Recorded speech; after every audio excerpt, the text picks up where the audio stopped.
প্রিয় দর্শক, আসসালামু আলাইকুম। আপনাদের স্বাগতম আমার চ্যানেলে।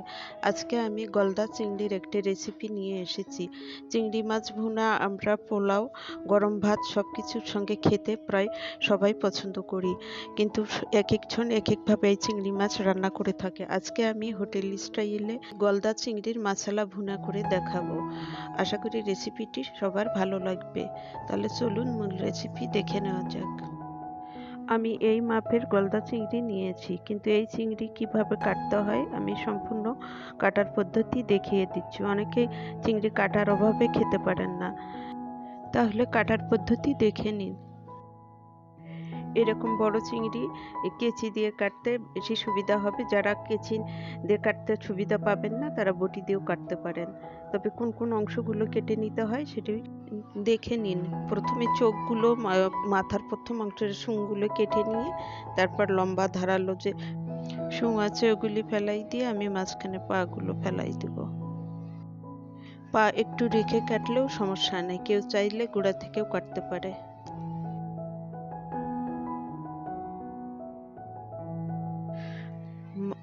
মাথার উপরের খোলসে এভাবে মাঝখান দিয়ে কেটে দিতে হবে, তাহলে পরিষ্কার করতেও সুবিধা হবে এবং রান্নার সময় ভিতর থেকে লবণ আসবে।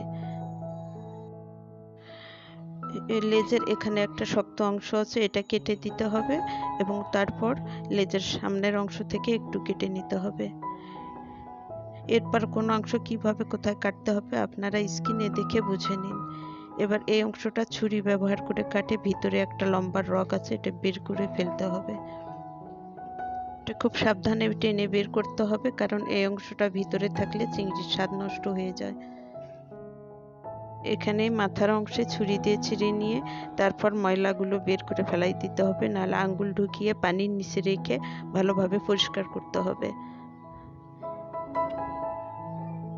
আঙ্গুল দিয়ে পানির নিচে রেখে পরিষ্কার করলে মাথার ভিতরের অংশ থেকে খুব সহজেই পরিষ্কার হয়ে যাবে। এইভাবে সবগুলো কেটে আমি পরিষ্কার করে নিয়েছি। এবার সামান্য করে লবণ হলুদ দিয়ে আমি 2 ফিট ভালোভাবে মেখে নিব।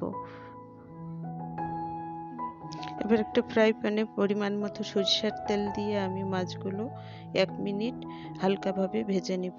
2 ফিট হালকাভাবে 1 মিনিট সময় ধরে আমি ভেজে নিব।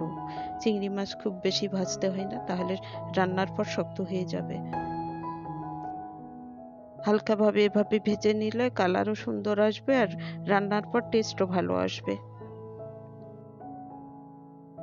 ভাজা হয়ে গেছে, আমি একটু প্লেটে তুলে নিব। আমি এখানে আরেকটু সাদা তেল দিয়ে পেঁয়াজ কুচি দিয়ে দিলাম। আমি সরিষা এবং সাদা তেল 2 তেল মিলেই রেসিপিটি করতেছি। পেঁয়াজ কুচি হালকা ব্রাউন হওয়া পর্যন্ত আমি এভাবে ভেজে নিব। তারপর এখানে অ্যাড করব গরম মশলা। এখানে গরম মশলার মধ্যে আমি সামান্য একটু সাজিরা, সাদা এলাচ, ডালচিনি এবং তেজপাতা নিয়েছি। এখানে সামান্য একটু সাজিরা ইউজ করলে এর ফ্লেভার খুব সুন্দর আসবে। লাল সবুজ দুটো কাঁচামরিচ দিয়ে দিয়েছি। আমি গরম মশলা পরে অ্যাড করলাম, কারণ প্রথম দিক থেকে গরম মশলা ব্যবহার করলে মশলা কষাইতে কষাইতে এর ফ্লেভার পুড়ে যাবে এবং ফ্লেভারও নষ্ট হয়ে যায়। আমি এখানে বাটা পেঁয়াজ দিলাম 2 টেবিল চামচ। আমি চিংড়ি মাছে খুব বেশি মশলা দিতে হয় না, আমি পরিমাণ মতোই ব্যবহার করছি। এখানে আদা বাটা 1/2 টিস্পুন, রসুন বাটা 1 টিস্পুন এবং জিরা বাটা 1/2 টিস্পুন দিয়ে দেব।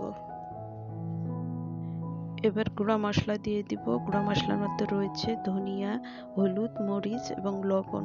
সবকিছু পরিমাণ মতো এখানে অ্যাড করছি। গুঁড়া মশলা একটু নেড়েই আমি বাটি ধোয়া পানি দিয়ে দিলাম, যাতে মশলা পুড়ে না যায়। এখানে কাশ্মীরি মরিচের গুঁড়া 1 টিস্পুন দিয়ে দিয়েছি, তাতে ঝাল হবে না কিন্তু কালার আসবে। মশলা ভালোভাবে কষিয়ে নিতে হবে যেন তেল উপরে ভেসে ওঠে। এখানে 2 টেবিল চামচ পরিমাণ ফেটানো টক দই দিয়ে দিয়েছি। দই ভালোভাবে মশলার সঙ্গে মিশিয়ে নিয়ে আমি এখানে 1 চামচ ঘি দিয়ে দিয়েছি। চিংড়ি মাছ যেহেতু তাড়াতাড়ি হয়, এই কারণে মশলা আরো ভালোভাবে কষিয়ে নিতে হবে।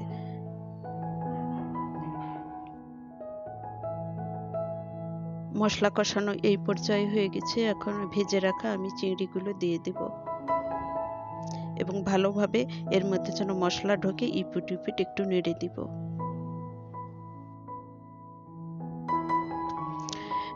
মশলা ভালোভাবে ঢুকিয়ে নিয়ে এবার আমি কিছুক্ষণের জন্য ঢেকে দিব মিডিয়াম ফ্লেমে। 2 থেকে 3 মিনিট পর ফিরে আসলাম, কারণ চিংড়ি মাছ বেশিক্ষণ রাখতে হয় না।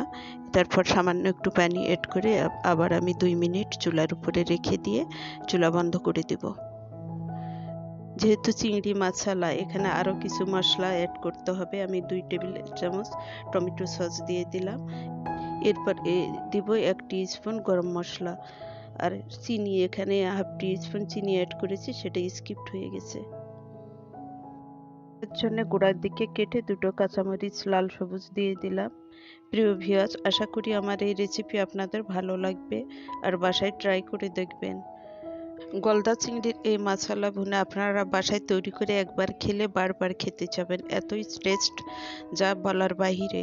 তাহলে প্রিয় ভিউয়ার্স, যারা আমার চ্যানেলে এখনও নতুন, আমার চ্যানেলে সাবস্ক্রাইব করেননি, তাদের প্রতি অনুরোধ রইল আমার চ্যানেলে একটা সাবস্ক্রাইব করার, আর লাইক এবং কমেন্টস দিয়ে আমাকে উৎসাহ দিতে ভুলবেন না। ভিডিওটি দেখার জন্য আপনাদের অসংখ্য অসংখ্য ধন্যবাদ। আল্লাহ হাফেজ।